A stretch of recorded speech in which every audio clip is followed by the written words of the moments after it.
Good evening, everyone. Nice to see everyone here tonight. It is nice to be seen, Diane. It's good to see you. Luis, do you have the flyer for the coming lectures the next 2 weeks? Do you have those? Next week is the last one? Right, next week is the last one. Right, so then that's easy. Next week, Rabbi Feinstein will be here, and he's sort of the anchor. I guess you could say he's the Michael Phelps of our all-around swimming team relay. He'll be here, and he'll be giving a lecture on the book that he chose, of course, which is now escaping me as I'm talking to you about it. Is it the Hartman? He's doing a suite of Hartman books, and really it's sort of the capstone of this summer, and we're going to be moving into the fall and getting ready for high holidays, because we are only 7 weeks from Rosh Hashanah, which is hard to believe. So please join us for that.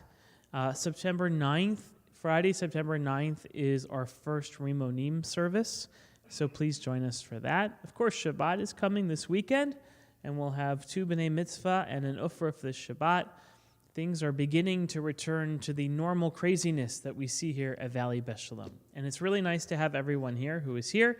Why don't we all do the Valley Beth Shalom thing, and we all should stand up if you can. Shake hands with those around you. Give them a kiss. Wish them a happy summer. Hopefully they're staying cool. Introduce yourselves.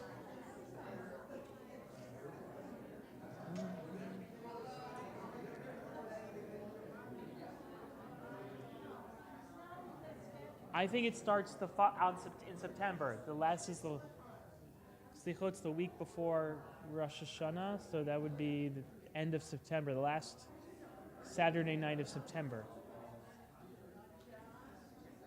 Thanks. It's good to see everyone here. Let's make our bracha together if we can. Baruch atah Adonai Eloheinu melech haolam asher kitshanu mitzvotav v'tzivanu la'asok b'divrei Torah. Amen. Tonight's subject is the most uplifting of all subjects. We're going to talk about death and dying. Perfectly good way to ruin a summer is to talk about death and dying. Why are we talking about this? Is because really this bookshelf, this whole entire series that we're doing is trying to begin to open up our hearts and our minds, getting ready for the new year. And if there's anything we're really good at, it's confronting our own mortality. The book called Being Mortal is an excellent book. I can't recommend it enough. Let me tell you who it's not for, so that it's very clear. It is not a guide to palliative care. It is not a book that is meant to be used in a support group to talk about issues of friends and family who are either dying or have died. It is a book that is deeply informative and doesn't pull any punches to describe what happens to the human body as it begins to break down. So it's not for those who wished for things to be cloudy and beautiful and sunsets. It is really a book written by a doctor who the response for it is that he believes that society has not confronted, modern society has given us the ability for the first time in human history to do 2 things. Number 1, to have people live longer and have an entire age group of people who are active and part of society, who are not working or possibly working, but who are living and striving still into their 60s, 70s, 80s, 90s. We are living long enough now that we can have second and third acts as human beings. And that is new, and he describes the rise of that through the advent of modern medicine. Then he begins to describe eloquently the rise of the systems that we use in modern medicine and in modern society, the systems that are in place for communities, for families, for individuals, to deal with those who are dying, slowly or quickly. And he describes where nursing homes came from. He describes where assisted livings arose as a response to that, where hospice care and now in-home hospice care as responses to all of these things that have come up. So he begins to describe that. But the core of the book is a description of two fathers. There is the father of Dr. Susan Beck, who he's friendly with, who has the same kind of cancer that his own father has. And he describes basically the end of the life of these two men. And that makes up the leitmotif that carries through the entire book. So we're going to look at some of that material tonight to show what he learned through that process as he was caring for his father who was dying and the choices that they made as a family. We're going to look a little bit at the Jewish text sources about aging and dying. And, I'll talk for a little bit, but please feel free to raise your hand and ask questions, and I will take the personal privilege of deciding whether to answer them or not, but feel free to ask the question anyway. So that's kind of the plan for the night. So before we get into the book, I want to start with a midrash, okay? According to legend, there was one city in the land of Israel that had never been invaded by a foreign power. Ever since the Jews settled there, when they came from the exodus from Egypt, they formed a city, and that city became a secret, and nobody could find that city. And somehow, some way, the secret that city guarded more than anything else is that if you lived in that city, you never died. You were born, and you grew, and you lived, and you never died. And the name of that city, according to mystical tradition, was called Luz. Now, Luz is an interesting word because it means lots of different things. We'll look at this midrash in a second. But the question is, why would the rabbis even create in their minds this mystical city that no one ever died? And what are they trying to teach us by teaching us about that city? So let's take a look at this midrash before we get into the book, okay? It says, this is a story about Jacob. This is the little opening in the Torah where they begin to talk about the city. Remember, Jacob gets into some trouble with his father-in-law, Laban. Does anyone remember that, right? He literally, screwed over his sheep, where he did some business dealings that made Jacob get profitable and Laban not profitable. Laban gets really angry at him. His wife, Rachel, ends up stealing the family idols, and then Jacob has to take off. And he ends up in a place called Shechem, which he renames Beit El, which is the house of God. That is where he sleeps at night. On one direction, he sleeps on a stone for a pillow and has a dream about 13 stones, the 13 tribes. And then on the way back, he sleeps and he sees the ladder that goes up to God. So that is where this takes place, in Bethel, okay? And he called the name of that place Bethel, the place where he saw God, the house of God. But the name of the city was Luz at first. So the original name of the city was Luz, and he renamed it Bethel.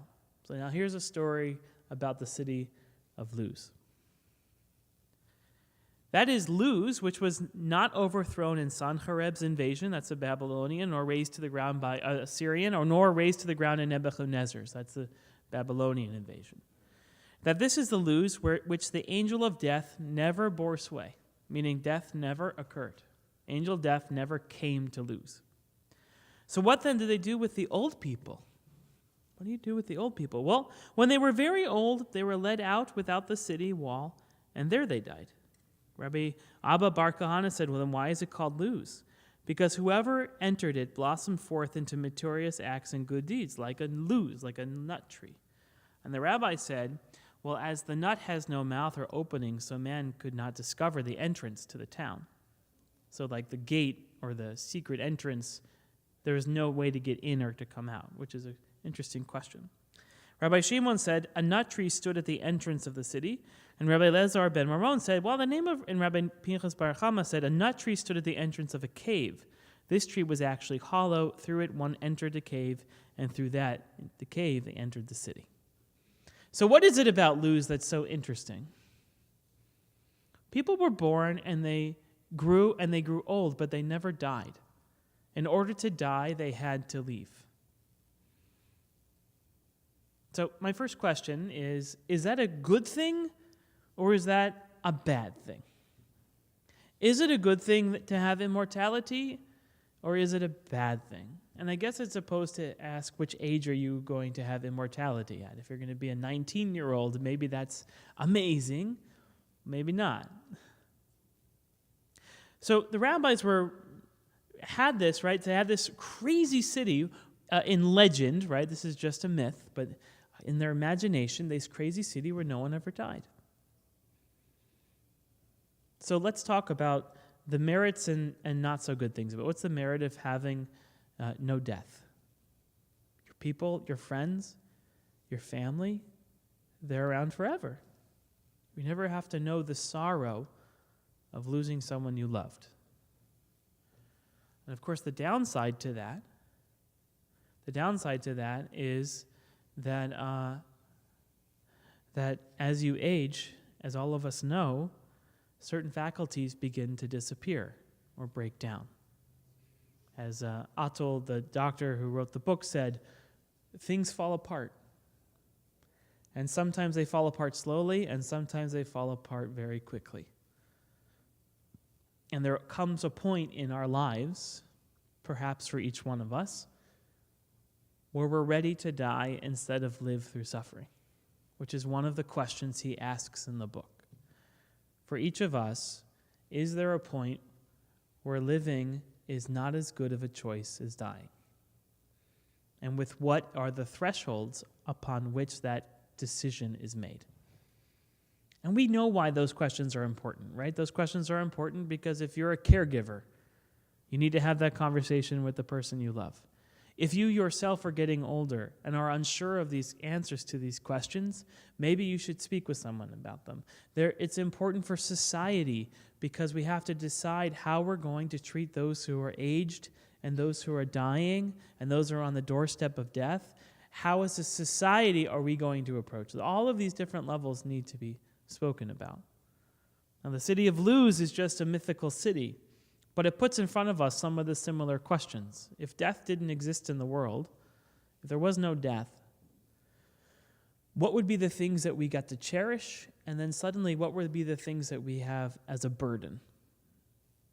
And when and where does something that you cherish become a burden? Or when something is a burden, you continue to cherish? And that's one of the central questions of becoming older. Well, let's take a look at a couple passages in the book, okay? Now, these passages I took are not in order. I just put them in order for our purposes to demonstrate some points. So he says, during medical school, my fellow classmates and I were assigned to read a short paper by two medical ethicists, Ezekiel and Linda Emanuel, on the different kinds of relationships that we as budding new clinicians might have with our patients. The oldest, most traditional kind is a paternalistic relationship. We are medical authorities aiming to ensure that patients receive what we believe is best for them. We have the knowledge and experience. We have the clinical choices. If there were a red pill and a blue pill, we would tell you, take the red pill. It's good for you. We might tell you about the blue pill, but then again, we might not. We tell you only what we believe you need to know. It is the priestly, doctor knows best model, and although often denounced, it remains a common mode, especially with vulnerable patients, the frail, the poor, the elderly, and anyone else who tends to do what they're told. Okay. Do we know this model? Has anyone ever practiced this model? Doctors in the room? Anyone experienced this model? Anyone ever seen paintings of this model by like Norman Rockwell, for example? Right? What was the role of doctors 50 years ago? 40 years ago? Right? They brought knowledge from Mount Sinai down to your home, because they used to make home visits, and they would tell you exactly what you needed to do. And, Dr. Kagan is here, and I'm sure we're going to get into a conversation about this, because in our doctor's study group, our physician's Talmud study group, we looked at this book, and we actually did some conversations around this, like last January, I think it was, that we did this book. So the question is, what are the good things about that model, and what are the not so good things about that model as a doctor-to-patient relationship? Good things about that model. The patient doesn't have to make the decision. If the patient trusts the doctor knows best. He's the scientist. He's the benevolent scientist. that in his free time does experiments and is discovering things about the body and about medicine and chemicals, and then he comes out of that lab in order to help his patients to promote healing. And if you are one of his patients, he will bring you to health if you trust him. And what's the downside of that model? The downside of that model is you don't really have a choice. You're not empowered as a patient, right? And this is an important question for those who are becoming older and are thinking about their own mortality. Is that the model you want, or perhaps there are other models? And let's go through another one. It says, the second type of relationship the authors termed informative. It's the opposite of the paternalistic relationship. We tell you the facts and figures. The rest is up to you. Here's what the red pill does, and here's what the blue pill does. And we would say, which one do you want? It's a retail relationship. The doctor is the technical expert. The patients are the consumers, or the patient is the consumer. In truth, neither type is what people desire, right? So what is the retail relationship? Well, I got a blue pill and I got a red pill. I can tell you this is what it will do to you and this is what it'll do to you. What would you like to do? Right? And the doctor isn't necessarily coaxing you into one or the other. The doctor is putting the choices in front of you, and along the way, all the hundreds of medical decisions you have to make as your health becomes more complicated, you have to make yourself. As you're probably not surprised, studies found that some patients responded well to this and many patients did not, because I'm not the expert. I didn't go to 10 years. I didn't have 10 years of post-undergraduate education to sit here and just tell me to choose between, Happy Meal number 1 and Happy Meal number 2, and that the choice is like that inconsequential in some ways. You want consequence to be added into this relationship by an expert. So that's where he gets into the third one. He says the third model, right, because we want information and control, but we also want guidance. The manuals decided on a third type of relationship, which they called interpretive. Here the doctor's role is to help patients determine what they want, and they ask, what is most important to you? What are your worries? Then, when they know your answers, they tell you about the red pill and the blue pill and which one would be most help you achieve your priorities.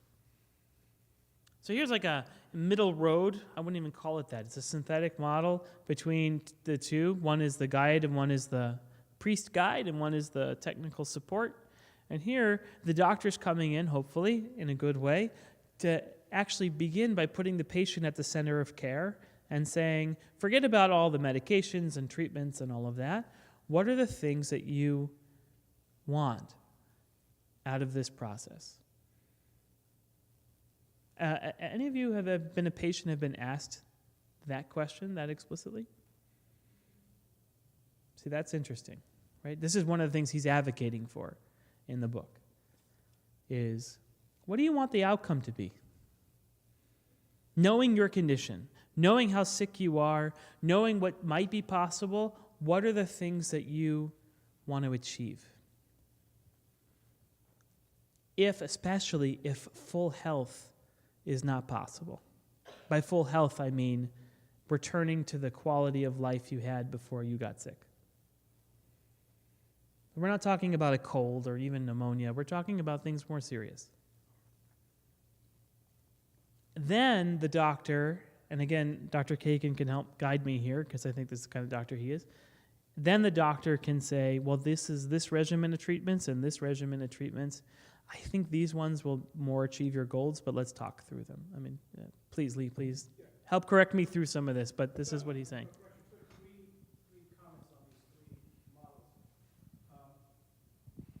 The first one is you're describing a paternalistic relationship. I have all the power, I have all the information, and you're just the patient.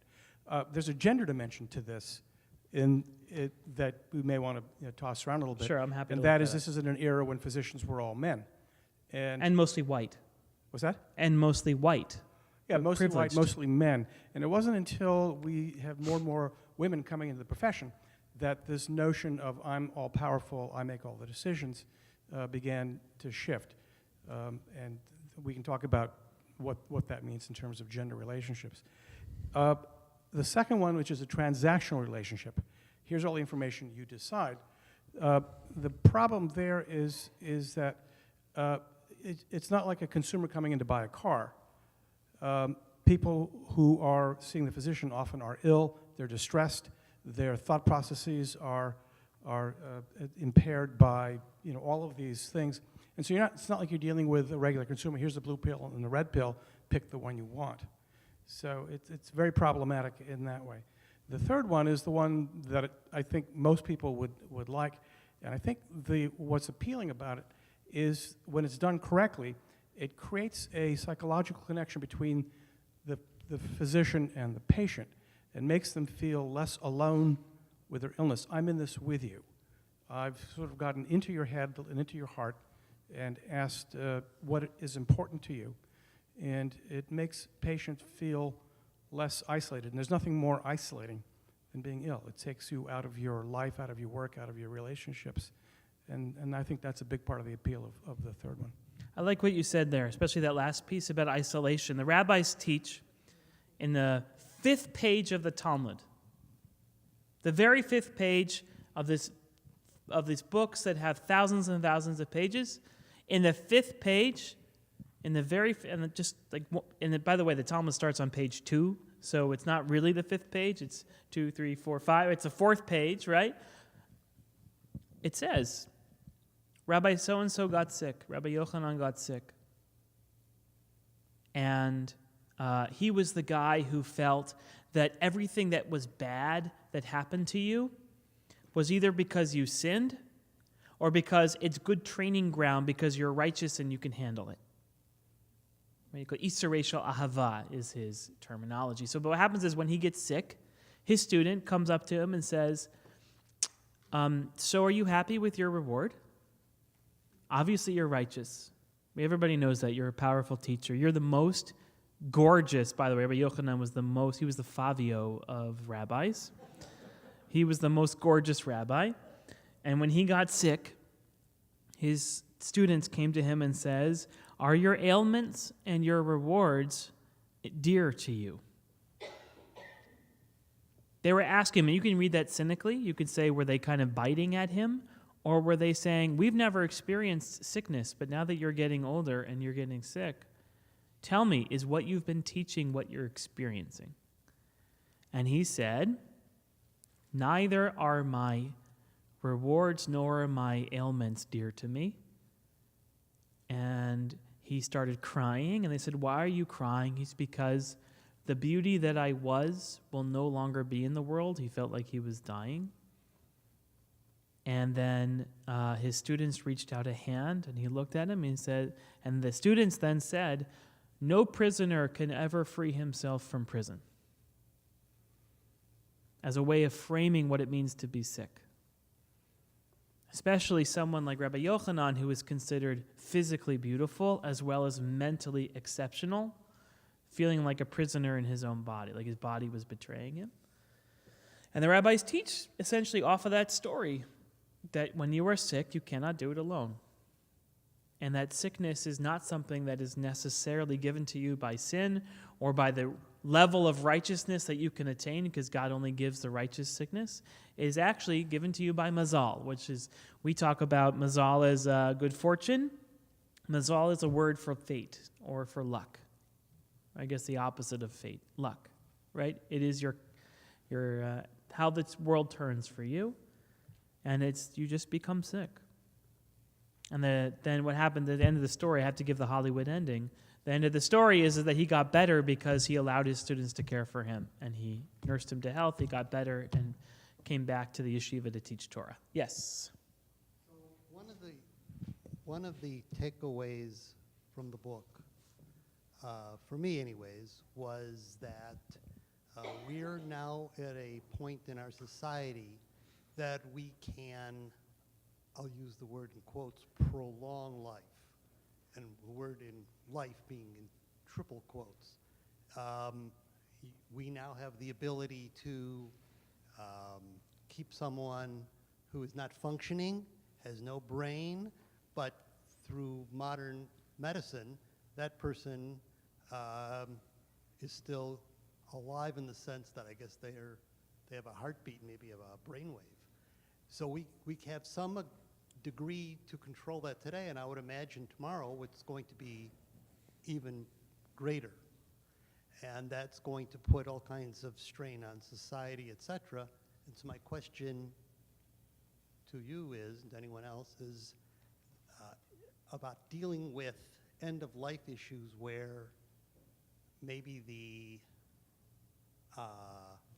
appropriate conclusion to this inevitable outcome for everyone in this room is that you maybe don't turn the switch off, but you don't take any further action. Great. So what he's asking is about the modern rise of technology in society has given us the ability to essentially extend life almost ad infinitum.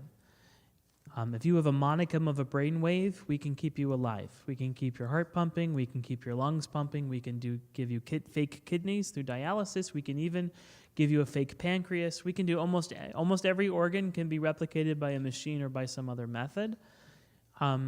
What does that do to society is what I think is what your question is. And then how do you deal with the fact of that, the fact that we're able to do those things when you can basically turn someone into a machine. I'm going to teach about that a little bit, but I'm going to teach it through story, and I'm going to try to bring it to the surface at the end. But I think it's important to raise up the two major stories of this book as a way to confront that, maybe from the side, and then maybe we can hit it head on, okay? So if you let me, I'm just going to go ahead and let's get into the first story, okay? So if you're on my text sheet here, you'll look at where it says story 1, about halfway down on the first page. Again, this is an excerpt these are selected excerpts from the book, okay? He says, there is no single way to take people with terminal illness through the process, but there are some rules according to Block. That's the name of Susan Block, who's the psychologist and the medical doctor, psychiatrist, I should say, who wrote, and then he's friendly with the author, and so he asked her about, her father is the one who has a similar ailment to Dr. Guade's father. So what does he say? He says, you sit down, or she says, you sit down, you make time. You're not determining whether they want treatment X versus Y. You're trying to learn what's most important to them under the circumstances, so that you can provide information and advice on the approach that gives them their best chance of achieving it. This process requires as much listening as talking. If you are talking more than half the time, Block says, you're talking too much. The words you use matter. According to palliative specialists, you shouldn't say, I'm sorry things turned out this way, for example. It can sound like you're distancing yourself. You should say, I wish things were different. You don't ask, what do you want when you are dying? You ask, if it becomes short, what is most important to you? What they mean by short is if your time becomes short. What's most important to you? Well, so what is he saying here? He's saying, or what's Dr. Susan Block saying? She's saying, if you know that someone in your life is entering the final chapter of their time, how do you talk with them? How do you not talk with them? How do you listen to them? What kind of language you use? It's incredibly important. We receive some of this kind of training as pastors and rabbis because this kind of language in these moments, I would call them sacred moments, are incredibly important. And so she begins to talk about this, and then she begins to apply it to the situation with her own dad. Listen. Block has a list of questions that she aims to cover with sick patients in the time before decisions have to be made. So have these conversations before you're in the 9th inning. Try to have them earlier when things are less pressing, okay? What do they understand their prognosis to be? What are their concerns about what lies ahead? What kinds of trade-offs they want to spend their time if their health worsens?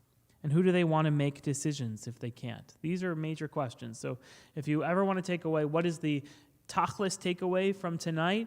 I would highlight this little paragraph and maybe write them down as questions and keep them for yourself to speak up with your loved ones or family members, parents, etc., because these are important questions. Now, a decade earlier, her 74-year-old father, Jack Block, a professor emeritus of psychology at Berkeley, was admitted to San Francisco hospitals with symptoms what proved to be a mass growing on his spinal cord of his neck. So she flew out to see him the evening before surgery Father and daughter chatted about friends and family, trying to keep their minds off of what was to come. That sounds very familiar. You're sitting in the hospital room, he's fasting, you're getting ready for surgery early the next morning, and what do? You're kibitzing, because kibitzing is the Jewish way of ignoring what's really important, right? You kibitz, you talk about good times, you think you're having an important conversation, but you're not talking about everything else but the surgery.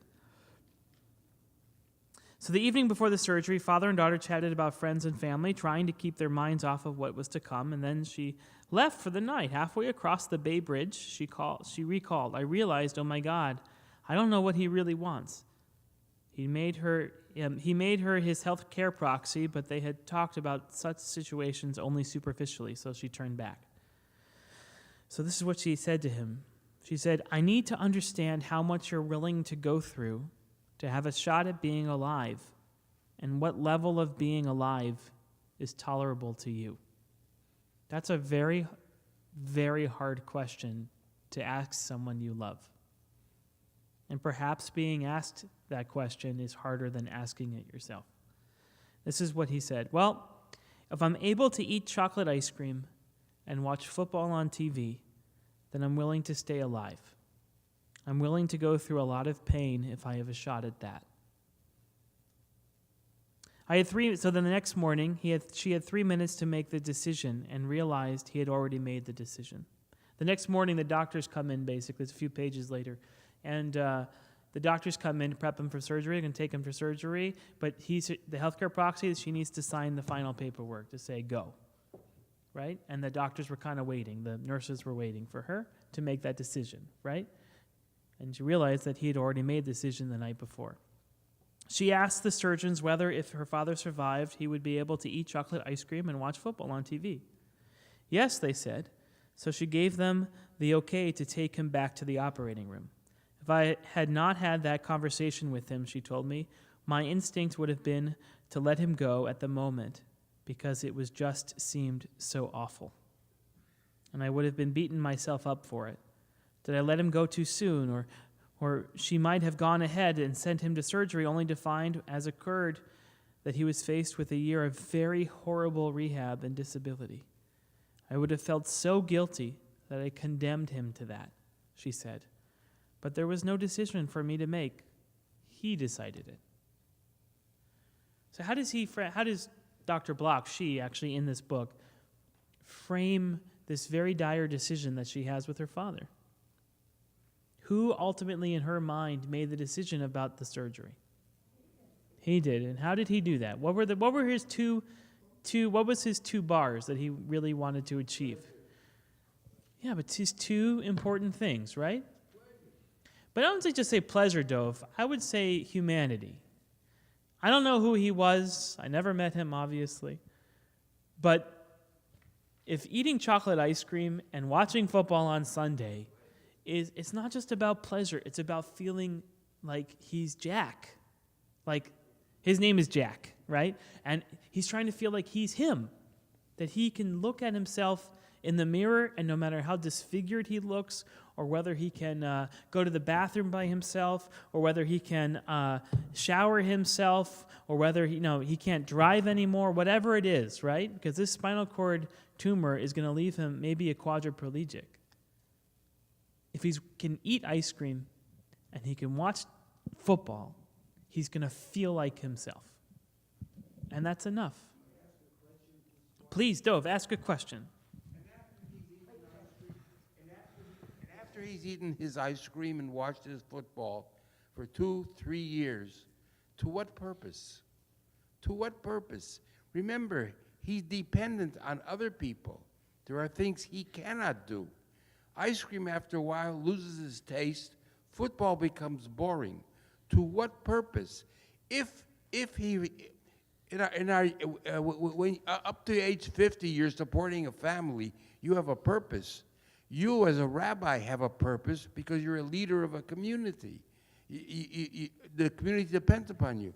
But people like me, after a while, the chocolate ice cream loses its taste. The football becomes boring because I saw that game. And what purpose? Do you understand? I'm glad you asked that question. I'm going to respond by not responding. I'm going to say this. For what we know, for Jack, this was the life he wanted, and it might not be the life you would want or that I would want, but it's the life that he wants today. And but he has a right to his own body and his own mind, and that is his right. But down the road, he's going to question himself. Well, let's cross that bridge when we get there. To what purpose? Especially when he's dependent. Okay. Being dependent, I don't know how to explain it. You're dependent. Yes, I know. And you're living in pain, and you're living in fear. Yes, I know. But this was the thing, this was his. At that moment. Yes. And I'm talking about down the line. But the moment was whether to have the surgery or not have the surgery. You don't have to be sorry you asked. In fact, and I'll get into this, and I'll call on Sally in just a second. Remember, Dr. Guade's father has the same condition.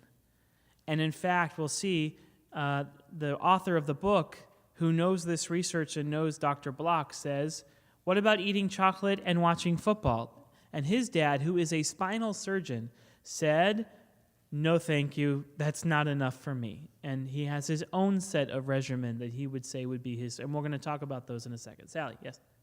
Yeah, I mean, basically, I was going to say, what you so beautifully said. I mean, and I think part of Gwande's message in the book is that neither doctors nor the rest of us need to judge another person's decision, with the caveat that sometimes, if it involves enormous financial hardship on a family, et cetera, that different factors come into mind. But in response to just what was just said, that I think it's also important that the only decisions we can make are based on how we feel right now. And that doesn't mean that those are the only decisions we're capable of. It means at this moment, those are the only decisions.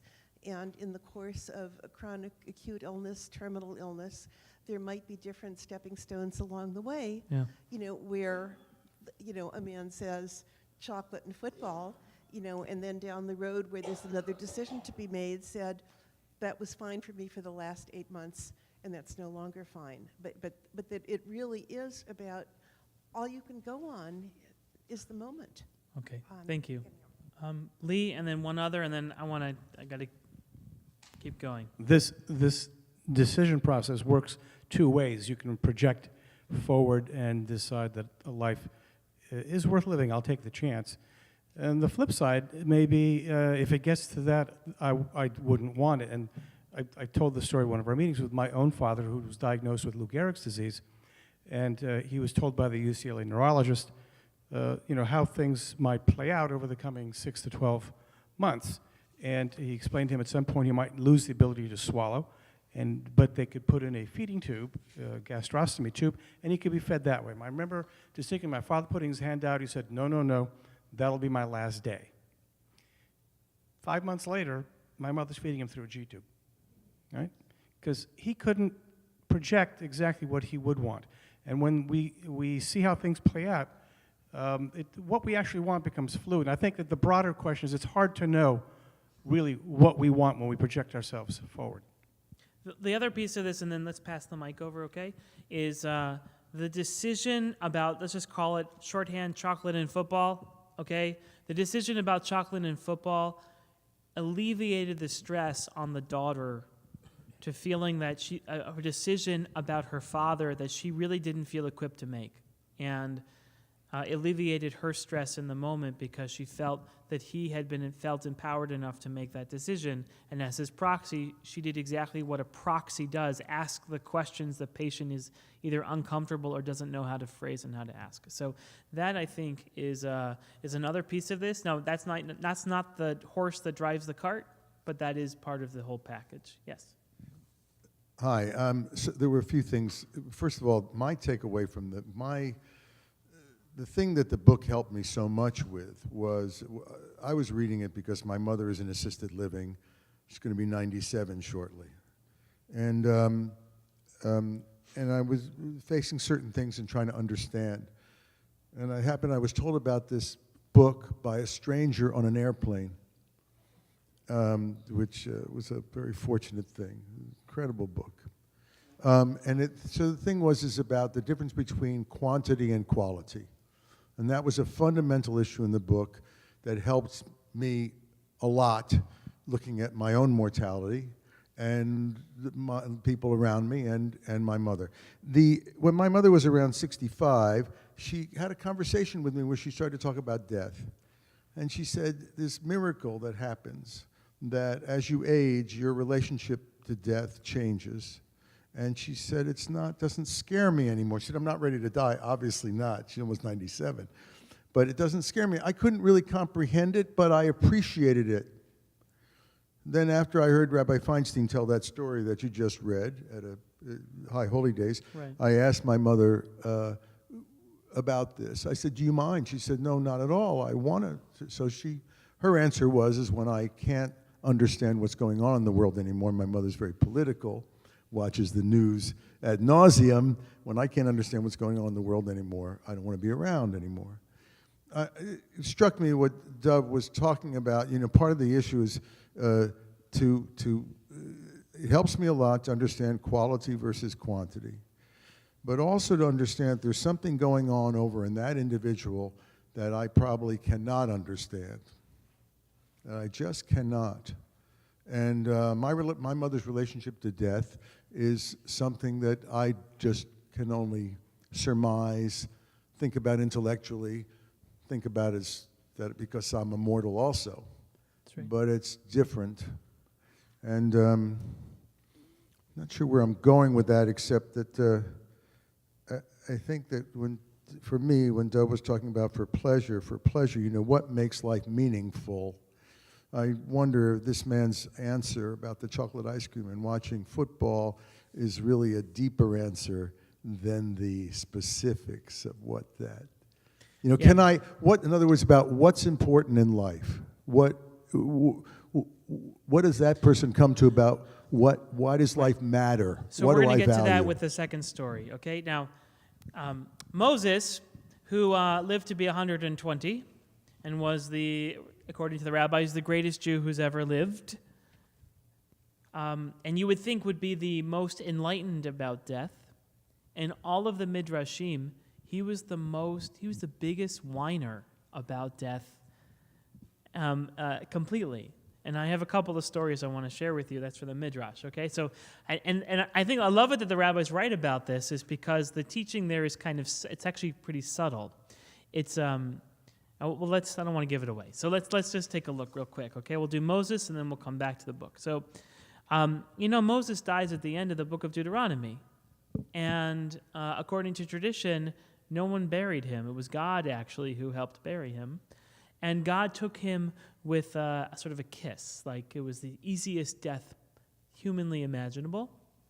And it was the sweetest death, so to speak, okay? But don't think that Moses, the most enlightened Jew who ever lived, wasn't afraid of death. In fact, there is a whole genre of literature about Moses' death. So let's look at a couple of those stories, okay? So when he says, what's the meeting before his death? The rabbi said, what did Moses do? He seized the angel of death. I mean, Moses had this ability to go to heaven, right?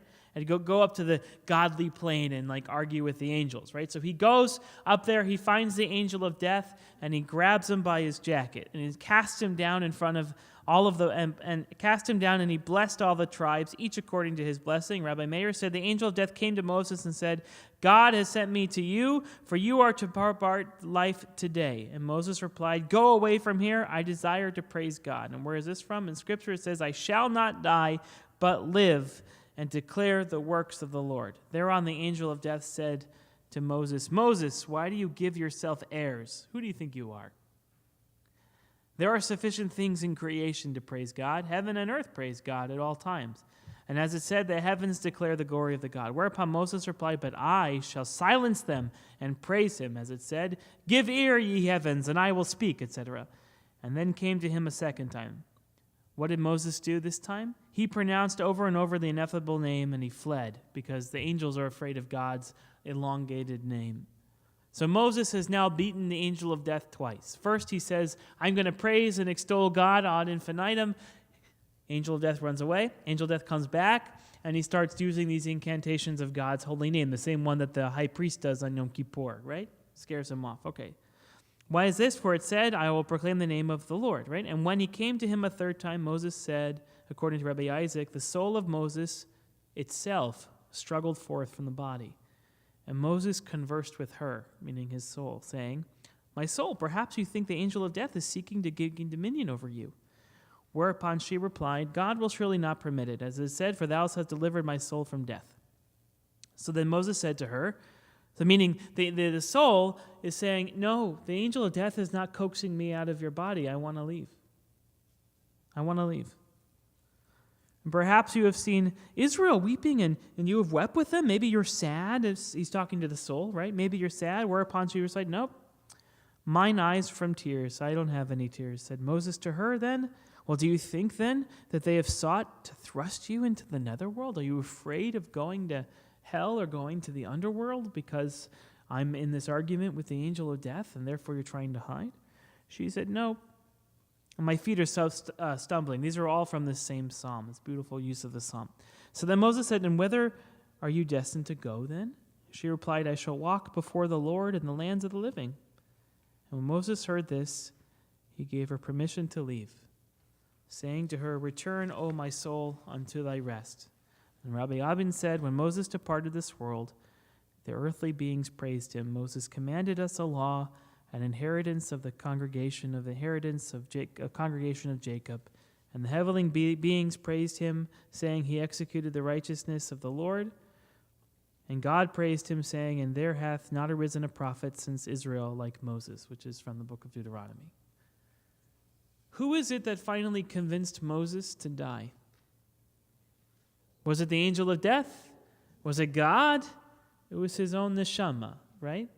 Because she said to him, my time's up.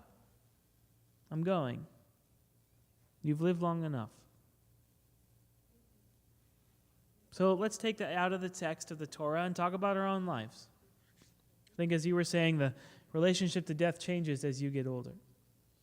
What are the rabbis teaching us about Moses the enlightened, Moses the powerful, Moses the all-knowing prophet, Moses the greatest amongst all men in the world? Number one, what is his final character flaw? He's afraid of death. His number one character flaw. He didn't have a character flaw all through the Torah. What's his character flaw? He's afraid of death like everyone else.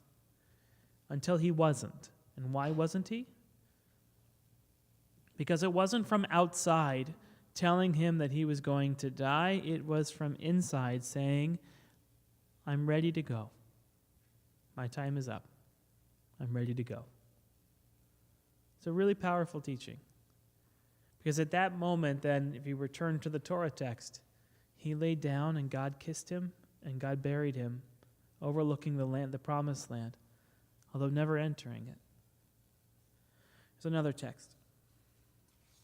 Let me tell you this story. This comes from a different midrash. It was too long to write down. But basically, Moses is upset. He doesn't want to die. He goes around, he goes to all the tribes and say, pray on my behalf so that I don't die. And the tribes say, we can't do that. You're too powerful. We don't have the power to do that. So then he goes to the heavens and the earth and says, as he says in the book of Deuteronomy, heavens and earth are my witness to this covenant. You have been witness to this covenant. You shall pray for me, heavens and earth, so that God won't take your soul from me. And the heavens and earth said, you know what? All things live and all things die. Even though you did that thing for us, where you got us into the covenant with God in the book of Deuteronomy, we're not going to scratch your back on this one because you're trying to be too much. So then he goes to the angels and said, angels, you pray for me. You know, I lived amongst you on Mount Sinai. They're like, you shouldn't have been here anyway. God loved you so much. God loved the Jewish people so much. He allowed you to hang out with us at the adult table for a while, but you don't belong at the adult table. So we're not going to pray for you. We'll pray for your soul, but we're not going to pray for you. And then he gets really angry. He's like, why is everyone so angry at me? Why is everyone so... And the angel of death comes to him and says to him, it's because you're a human being. And human beings are made of flesh and blood. And is even as important as you are in the turning of history, all things fall apart, and your day is today. Today's your day. And then he says, "But I'm afraid." He says, I'm afraid." He goes to the temple, the tabernacle, and he grabs the altar. And he says, "I'm just afraid of dying. It's not death I'm afraid of dying." To which God grabs the angel of death and pulls him out of the room and says, "Don't be afraid. I'll bury you. I'll do it." And Moses ascends the mountain and lies down, and God kisses him and takes his soul. Again, Moses, the most enlightened among us, absolutely terrified of death. Even though he can defeat the angel of death in arguments and in all sorts. There's even one version where he gets into a lightsaber battle with the angel of death. He takes out that staff that he has, and he whacks the angel of death across the face, and the angel of death runs away. That actually happens in the Midrash, right? At the end of the day, it's always God or his soul that convinces him to give it up. Time to lay down. One more story, and then, yes, yeah. He thinks he doesn't deserve it. The character of Moses' flaw at the end in the Midrash is he thinks he doesn't deserve it. He's done so much for the world. Don't you know who I am? I've walked on the clouds. And he literally says, "I am Skywalker." Like, he literally says, "Don't you know who I am? I walked on the clouds of the firmament. Don't you know how important I am? I brought Torah into the world. I brought God into the world. I brought the Jewish people out of the world, and every time that they kvetched and cried, I stuck with them. Don't you know who I am? Now you're going to tell me I can't go into the land, and not only that, you're telling me that today's my last day on earth?" And there's another one, which, by the way, follows totally the Kubler-Rossian conversation around illness and death, which is, first he gets angry, then he begins to bargain with God, then he begins to deny, and he goes through this entire stages until he finally accepts it. That's another version of this story. Yes, quick question, then I want to move on. I was going to say, could part of that have been the fact that he wanted to go to the promised land, and if he had lived, he would have been able to go? Well, that's one of the bargains. He says, "Look, I don't need to live forever. Make me into an eagle. Make me into a beast of the land. Let me at least live in the land of Canaan, the land of Israel, for another generation, because I worked so hard getting here. Let me at least see that." And of course, God, that's the part of the bargaining stage, and God says, "No deal." Okay. One last thing he does say, and then we're going to move on. He says, in one of these, he said, he cries out to God, and he actually calls him Sarpanim, which is really an interesting name for God. Sarpanim means the ruler of the interior. Not an interior minister, but like the master of what's inside. Okay? And he spoke with dispassion. He said, "Moses," so the God spoke, says, "What is your trouble? I've already heard from behind the curtain that your prayers will all be answered. You're still going to be in relationship with me." And Moses replies, and this is the end of this midrash, he says, "Moses put his hands on his head and cried, and he says, 'But who will pray for me?'" Moses' concern in this midrash, different than the others, is not about himself or how powerful he is. He's worried that he will be forgotten. He's worried that his legacy will just be written down, but no one will remember him or no one will pray for him. That's one of his fears of death, is that all the work that he's laid out in the world will be forgotten in a generation. And that sounds very human to me, right? It's why we put our names on buildings, right? It's why we write books. It's why we make videos and do all sorts of things, because we want to know that our life exists beyond our own days. And Moses shared the same concern. Let's get to the second half of the book, because I want to get through this. Story number 2. So Gwande's father gets the same diagnosis as Susan Block's father. Tumor growing in the spinal cord around the shoulder or the neck, somewhere up here. And he had bouts of, he was strong, and he was a spinal surgeon. His father was a doctor, he was a doctor, Dr. Gwande is a doctor. They are from India, so that's a culture that they come from. And being a doctor it is a magical profession. It's very important, it's very astute, and dignity is a big part of coming along with that part of the culture, okay? Now he says during the next 2 years, he regained the ability to walk short distances. He required caregivers to bathe and dress him. He had difficulty swallowing and eating. He's talking about his father. But his mind was intact, and he had partial use of his hands, enough to write 2 or 3 letters. And in theory, a person should make decisions about life and death matters analytically on the basis of facts. That sounds like a very doctor kind of way of doing it, right? But the facts were shot through with holes and uncertainties. The tumor was rare. No clear predictions could be made. Making choices required somehow filling in the gaps. And what my father filled them with was fear. He feared the tumor and what it would do to him, and he also feared the solution being proposed. He could not fathom opening up the spinal cord. Remember, he's a spinal surgeon. And he found it difficult to put his trust in any operation that he did not understand and that he did not feel capable of doing himself. He asked the surgeons numerous questions about how exactly it would be done. What kind of instrument do you use to enter the spinal cords, he asked. Do you use a microscope? How do you cut through the tumor? How do you cauterize the blood vessels? Couldn't the cautery damage the nerve fibers of the cord?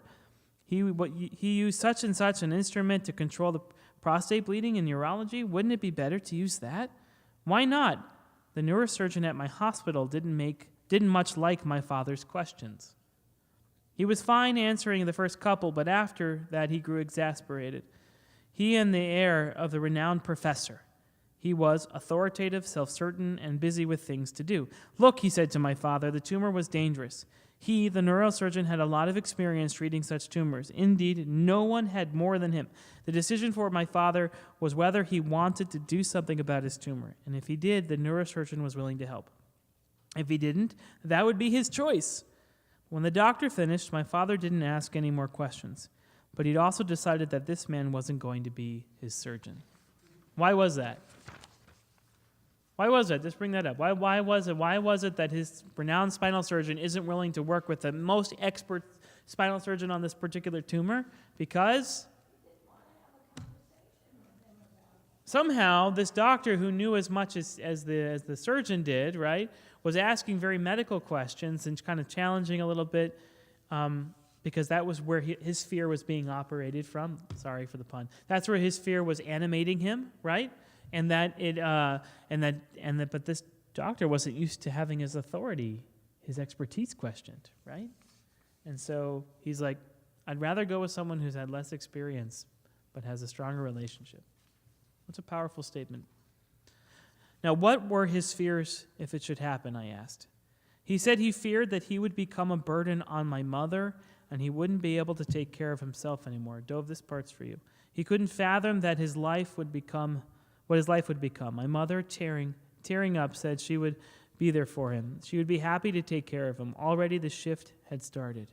He was having her do more and more of the driving, and she arranged his medical appointments now. What were his goals and the condition worsened, I asked. He thought of his far off for a moment. He wanted to finish his Rotary responsibilities. He decided he was a president of the Rotary Club. He decided he would be finishing his term in mid-June, and he wanted to make sure his college and family in India were going to be all right. He wanted to visit them if he could. I asked him what trade-offs he was willing to make and not willing to make to try to stop what was happening to him. Remember, these are Susan Block's questions. He's now asking his dad the same questions at the beginning of the book that she said she talked to her dad about. What were your trade-offs? And he wasn't sure what I meant. That's interesting because she uses one language and now he uses the exact same language and that language doesn't work with his dad, which tells you what? It's not just there's no secret formula here. It's about the intention of the conversation. I told him about Susan Block's father, who also had a spinal cord tumor. He said if he could still watch football on television and eat chocolate ice cream, that would be enough for him. Here's again, right? Chocolate and football. My dad didn't think that would be good enough for him at all.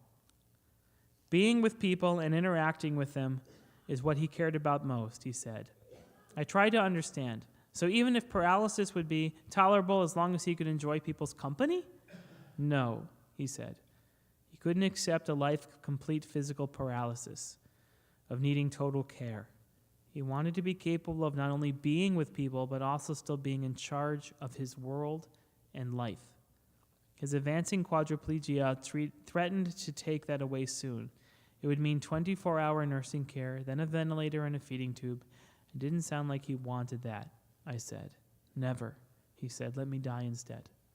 So what was What was Dr. Gwande's father's version of chocolate and ice cream? That's not what I want. I don't want that. I mean, that sounds nice like for a weekend, but after that, I don't want that. What do I want?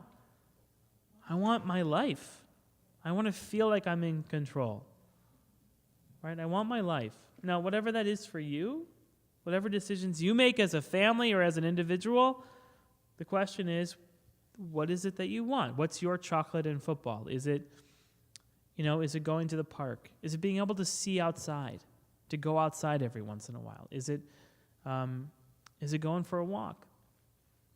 Is it being able to eat through your mouth as opposed to G-tube? And those questions and answers are fluid. You're absolutely right. But at the moment of deciding when to enter surgery, when not to enter surgery, that's the only decision you can make is in that moment. So that's those are the questions. What are the things you're willing not to trade off? Maybe even length of life is something you're willing to trade off if the quality of your life during that shorter length is better. Okay? We sat with my father in the ICU. He was unconscious on a ventilator. This is after surgery. An ultrasound of his heart showed no damage, which was a huge relief. The team therefore lightened up on anesthetics and let him slowly come to. He woke up groggy but able to follow commands. The resident asked him to squeeze the resident's hands as tightly as he could, to push against him with his feet. These are, for those of you who don't know, neurological exams. To lift his legs off the bed. There was no major loss of motor function, the resident said. And when my father heard this, he began gesturing clumsily for our attention. With the breathing tube in his mouth, he couldn't make out what he was saying. He tried to spell what he said in the air with his fingers. List, tap, something. Was he in pain? Was he having trouble? My sister went through the alphabet and asked him to lift a finger when she got to the right letter. In this way, she deciphered his message. He said, happy. A day later, he was out of the ICU, and 2 days after that, he left the hospital. Now, eventually, his father succumbs to his illness. He does pass away. But the thing that he cared about most was being home. And in the end, that was the thing he cared about most. And he got that. And he died at home. It's in the book. I don't want to give away the end, but he died. But at this moment in the book, though, he says, Dr. Gwande says, in society that has prolonged life, who is this? Is your comment? In society that has prolonged life, what is the role of the dying? You see, in historic society, ancient societies, the dying had a role. They actually were very valuable to society. Dying wasn't simply a private affair. It wasn't something that people died in a hospital, they didn't die in a nursing home, they didn't die in an assisted living facility, they died at home. And everyone knew family who has had someone who is ailing or dying in the house. In fact, in historical societies, he says that one of the reasons you'd have multiple kids is because some of your kids would grow up and move out, but one of your kids was reserved to stay at home to take care of you when you were old. Most famous person to ever do that was Emily Dickinson. Emily Dickinson. Her entire life was lived in her parents' house, and her job when she wasn't writing was taking care of her parents. The little room in which she wrote was her bedroom, her study in her bedroom, which was in her parents' house. She stayed at home while the rest of her siblings went off and made their lives. She wrote in her spare time while taking care of her dying parents. That's the context in which she wrote. Which, if you ever read her poetry again, read it in that context. It has a completely different feeling to it, knowing that she has a mother and a father who are sick and dying in the next room. I'll give you another quick, and this kind of funny example. You ever read Charlie and the Chocolate Factory? You ever see the movie, the first movie? Right? When Charlie gets a golden ticket, who's in the middle of the house? What are they doing? In the middle of the house? Like in the kitchen, basically? What is it about it? What is that? The old and the infirm in the middle of the house in bed because the family took care of them in the house. And it was an extraordinary thing that his grandfather could get out of bed to go to the chocolate factory. That's a miracle. That's already a miracle of the book, right? So what's the dying role? This is what he says. Technological society has forgotten what scholars call the dying role and its importance to people as life approaches its end. People want to share memories, pass on wisdoms and keepsakes, settle relationships, establish their legacies, make peace with God, and ensure that those who are left behind will be okay. They want to end their stories on their own terms. This role is, observers argue, among life's most important for both the dying and those left behind. And if it is, the way we deny people this role out of obtuseness and neglect is causing for everlasting shame. Over and over, we in medicine inflict deep gouges at the end of people's lives and then stand oblivious to the harm done. This is another woman he's talking about. Peg got to fulfill her dying role. She got to do so right up to 3 days before the end, when she fell into delirium and passed in and out of consciousness. My final remembrances of Peg is from the end of her last recital with children. She'd taken each student away from the crowd to give a personal gift and say a few words. When it was Hunter's turn, Peg gave her a book of music. Then she put her arm around her and said, "You're special," she whispered to her. It was something she never wanted her students to forget. The dying have a role in society. In fact, in ancient societies, is more special. In our ancient society, we have 2 patriarchs who we saw die in the text. The first is Isaac, and the second is Jacob. Isaac dies. He goes blind. He is very infirm. His younger son tricks him, right? But why is it what was the purpose of the meal? What was the purpose of the meal of which Isaac had asked Esau to bring him? Go and get me a deer, cook it into a special meal. What was the purpose of the meal? Does anyone remember? I'm going to give you my final blessing because I am dying. This meal is special. It is the last one. And that makes the pain of what Jacob did even more painful. And when Esau comes in at the end of the day, right after Jacob has left, what does Esau say to his dad? "Dad, what happened? Don't you have a blessing for me too?" His expectation of his father at the end of his life is to give him a blessing. The dying have a role in life, and that is to bless the living, to make peace and to share wisdom. The other one, I see, Sally, the other one is Jacob, who finally gets it at the end of his life. The trickster is tricked over and over again through the rest of his life, and he finally makes peace with it. He makes peace with his children. And what's the last chapter of the book of Genesis, chapter 50? It's a litany of blessings for each one of the kids. For each one of the tribes, he gives a blessing. That's where you ever see in artwork and things, the 12 tribes all have different animals associated with them? That comes from that chapter. He describes each of his kids like a particular animal or a particular vision or a particular scene. And the artist pulled that, and that's why we get all those different animals. It comes from that chapter. He's at the end of his life, the very end of his life, and of course Joseph comes in at the end of his life, and Jacob's like, "Who are these 2 young kids?" And Joseph says, "These are my children. This is Manasseh, and this is Ephraim." And Jacob, in the very last day of his life, puts his hands on their heads and gives them blessings. That is the role of the dying in the Bible, in the Torah. It's what they can still add. It's what they can still have purpose for, feel swept up in, have transcendence even at the last moments of life. Sally?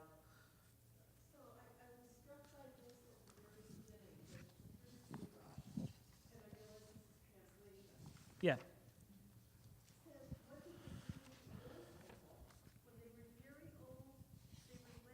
Without the city wall, and Good. there they died. So in this miraculous city where there was no death because people were taken away to die. And everything that you've been talking about and that Gawande talks so magnificently about, and painfully about at times, the people of the city of Luz were deprived of. And I just found that very striking. Well, I was going to get and very back to sad. it, so thank you for setting me up. I appreciate that.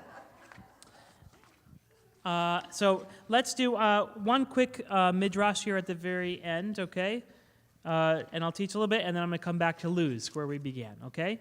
This wonderful midrash I found while preparing for this, I had never read this before. It says, our rabbis taught, what was the coin of Jerusalem, the national coin, the shekel, right? What was on it?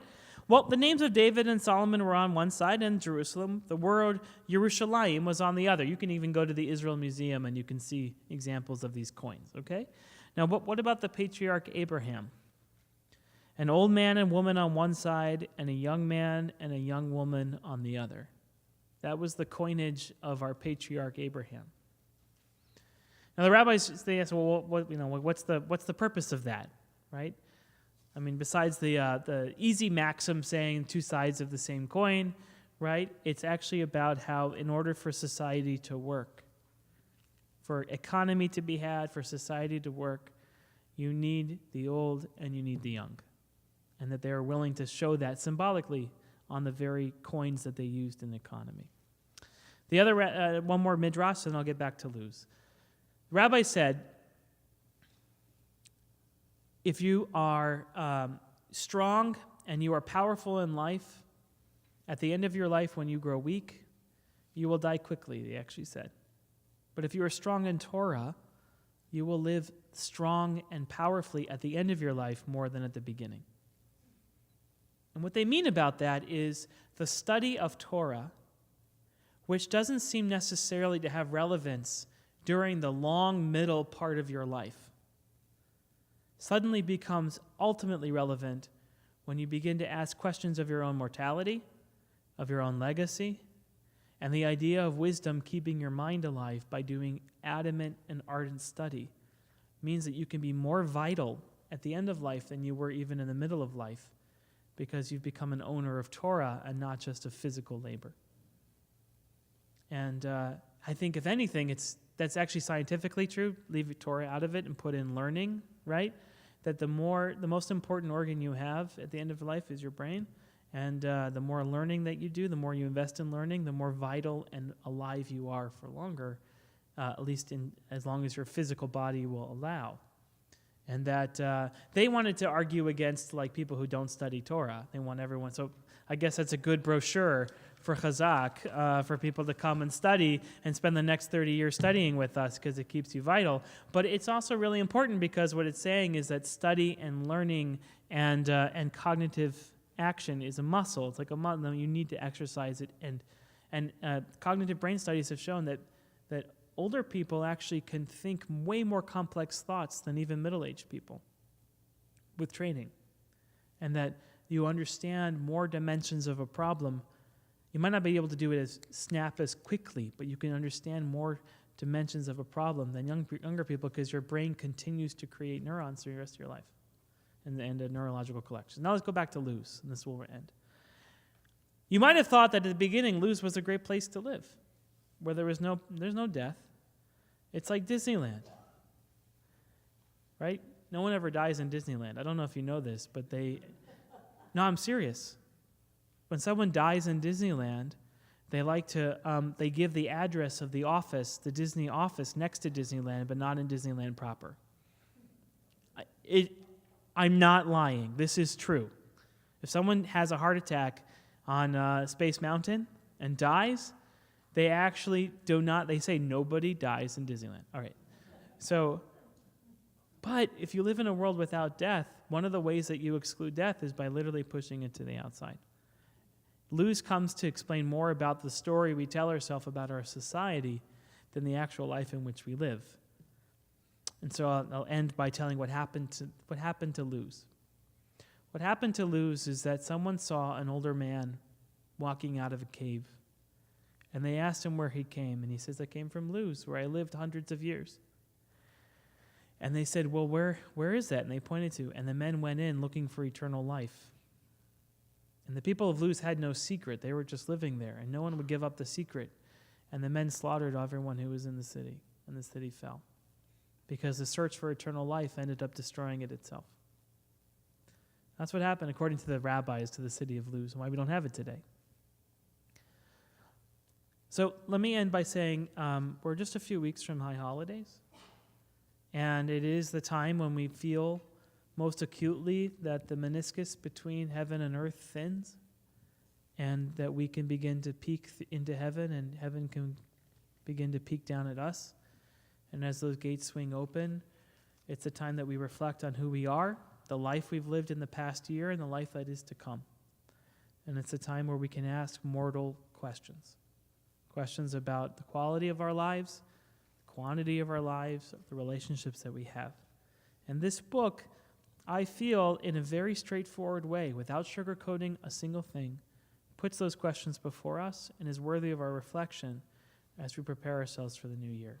Thank you all for coming tonight. Shana Tova.